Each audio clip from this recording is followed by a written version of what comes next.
Guys, আসসালামু আলাইকুম। সবাই কেমন আছেন? আমি আলহামদুলিল্লাহ অনেক ভালো আছি।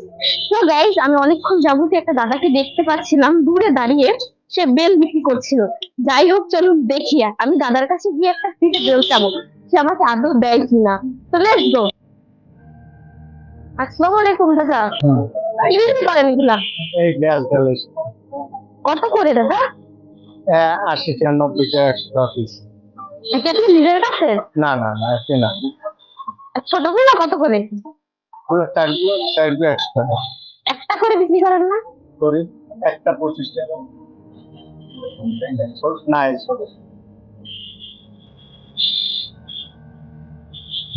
এই গেলি। হ্যাঁ এখন দাদা, কি যে বলবো কথা, আমি তো রোজা রাখছিলাম, কিন্তু এখন আমার কাছে টাকা নেই। আমার একটা বেল দিতে পারেন? দেন দাদা, পরে দিয়ে তো মনে। না আমি ডাক্তার থেকে কিনে বাকি কোনো মানুষ নেই। তাহলে এখন এই রোজার মাস দিকের মালিক আল্লাহ, আপনি আমার দেন, আপনি ইনশাল্লাহ পাইবেন, বেশি না পাইবেন। না ওটা দরকার নাই। দেন দাদা, কি হয়েছে? রোজাটা খাওয়ান না তো ভালো, জানেন না? না আসছিলাম তো, কোথায় আসছিলাম, তো টাকা নেই, কি করবো বল? আপনাদের একটা নাতি হিসেবে একটা দেন, আর দেবেন? দাদা, সত্যি সত্যি দিলেন? হ্যাঁ। দাদা দাবি রাখছেন? না না না না সত্যি সত্যি? হ্যাঁ হ্যাঁ সত্যি দাদা দিলেন? হ্যাঁ দিলাম দিলাম। আপনি 25 টাকা লসে যাবে না? না লসই হলে যাও গো, যাও যাবো। দাদা রোজা রাখছেন? হ্যাঁ এই জন্যই কইতেছি, রোজাদারের কোনো স্বার্থ পড়তে পারে না। আমি জানি দাদার দ্বারা আমি নিশ্চয়ই দাদাই দেখে একটু প্রথম দিক দিয়ে কইবেন, কারণ অচেনা একজন, আপনি আমার চিনেন না, আমি আপনাদের চিনি না। আর দিয়ে দিলেন? এরকম চাইছে দাদা কখনো? না তাই নাই? আর আপনি কি মনে করে আমাদের দিলেন এটা? ওই যে নাতি নাতির জন্য? কি যে করবো দাদা, খারাপও তো লাগতে আছে, কিন্তু আমি এটা কিছু নিলাম। কিন্তু আজকে আমার এগুলো খাইতে ইচ্ছা করতে আছে। বেলের আমাদের বাড়িতে অনেক হয়, কিন্তু কি হবে, যাইয়া তো আর আনতে পারি না। একটা কথা বলবো দাদা, কষ্ট নিয়েন না মনে, রোজার টাইম তো। আসলে আমি পরীক্ষা করতে আসলাম যে আপনি আদৌ আমার দেন কিনা।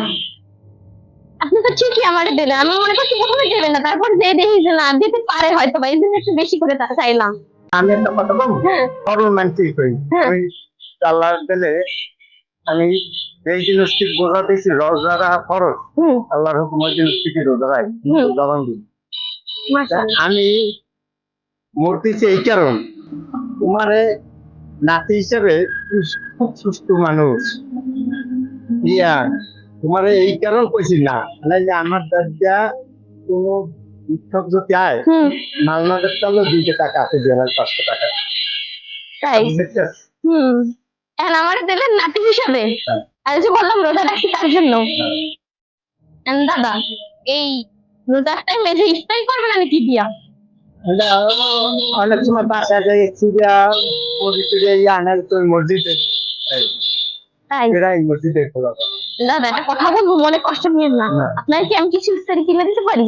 আমার কাছে টাকা আছে, আমি আপনার একটু পরীক্ষা করার জন্য, যেহেতু আমি শোনেন, আমার নিজের দাদা নাই, ঠিক আছে? এই জন্য আপনার আমার ভালো লাগে যে জিজ্ঞেস করি, দাদা যদি দেয় তো দিলেন, এখন আমি যদি না, আমি খুশি হয়ে যদি আপনি যেমন আমার আমি দিচ্ছেন। একটা করতাম আমি তো একটা জিনিস বুঝি সবসময় আমি ওই লেবারি কাম হচ্ছে 25 বছর সরকারি করছি আমাদের 60 বছরই গেল হুম রহমত চালু হুম তবে আমি তো সুস্থ মানুষ আসতে পারি হুম গাড়ি চালাতে পারি যে অসুস্থ হুম। অঙ্গ তারা দিলে আমি বুঝতে পারছি।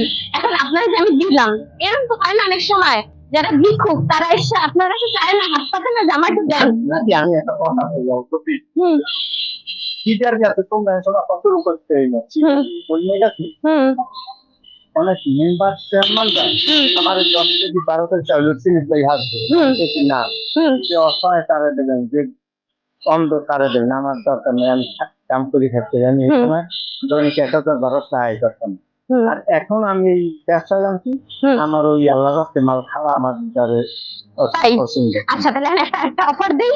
দেখেন, আপনি তো আমার দিলেন, এখন আপনার কাছে আমি একটা টাকা রেখে যাই, যেটা ধরো ওই টাকা অনুযায়ী যদি কেউ আপনার কাছে কোনো মাল চায়, আপনি মালটা দিয়ে দিয়েন, কারণ তখন তো আর আমি আপনার সাথে থাকবো না। আপনার কিছু টাকা দিয়ে যায়, এই টাকা দিয়ে আপনার দ্বারা যদি কখনো কেউ এরকম করে হাত পাতে, ঠিক আছে, তাহলে তারা আপনি খালি মুখে পাঠাই দেন না, দিয়ে দিবেন। আর দাদা এটা রাখেন, আমি আপনার সাথে মজা করছি, দেখলাম যে দাদা কি বলে।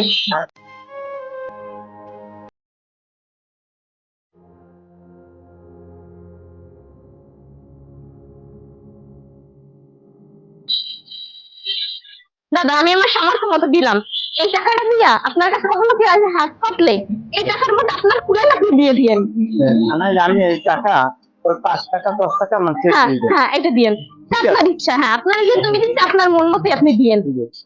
এখন দাদা আপনার মানবতার কাছে তো আমি হারিয়ে গেলাম, কারণ আমি প্রথমে মনে করছিলাম এটাই যে আপনি আপনার দিবেন না, যেরকম করে বলছেন। আর এটাও ঠিক, আমার মতো একটা মেয়ে কেন আপনার কাছে এসে আসবে? হ্যাঁ। কিন্তু এরকম হইতে পারে, মাঝে মাঝে মানুষ বিপদে পড়তে পারে, কারণ আজকে আপনারা আমি নিলাম, আপনারা যদি আমি শিক্ষাটা না করতাম, আপনি কি কখনো বুঝতে পারতেন? হয়তো বা নাতি হিসাবে দিচ্ছেন বা রোজা রাখছে এই জন্য দিচ্ছেন, হয়তো বা না থাকতো, তারপর আপনার মনে একটা সংকোচ বোধ থেকে যেত, থাকতো না? তো যাই হোক দাদা, আমি তো প্রথমে বুঝিনি একই দেবেন, আপনি যেহেতু দিচ্ছেন এই জন্য আপনার মানবতার কাছে আমি হারিয়ে গেছি, এটাই সত্যি কথা। যাই হোক দাদা, আপনার মতো জানি আমি মানুষের ভালো মানুষ হইতে পারি, আপনি আমার জন্য দোয়া করেন। আল্লাহ ভালো করে। আচ্ছা ঠিক আছে, আল্লাহ হাফেজ দাদা। তো গাইস দেখলেনই তো এই দাদা কতটা খুশি হয়েছে। একজন মানবিক মানুষ, তার মানবতার কাছে আজ আমি হেরে গিয়েছি, কারণ তিনি নিজে ওই টাকাটা দিবেন, আমি তাকে দেওয়ার চেষ্টা করেছি কিন্তু তিনি নিজে নিবে না, তিনি অসহায় গরিব যারা রয়েছেন তাদের দিয়ে দেন। তার কথাগুলো শুনে সত্যি আমার অনেক আনন্দ হচ্ছে, কারণ আমাদের পৃথিবীতে এখনো যে এই ধরনের মানুষ আছে। যাই হোক, রমজান হোক সকলের জন্য মঙ্গলের। সকলকে রমজানের অনেক অনেক শুভেচ্ছা। যা আমার ভিডিও যদি আপনাদের ভালো লেগে থাকে তাহলে অবশ্যই আমার ভিডিওগুলো বেশি বেশি করে লাইক কমেন্ট শেয়ার করুন এবং আমার চ্যানেলটিকে সাবস্ক্রাইব করুন।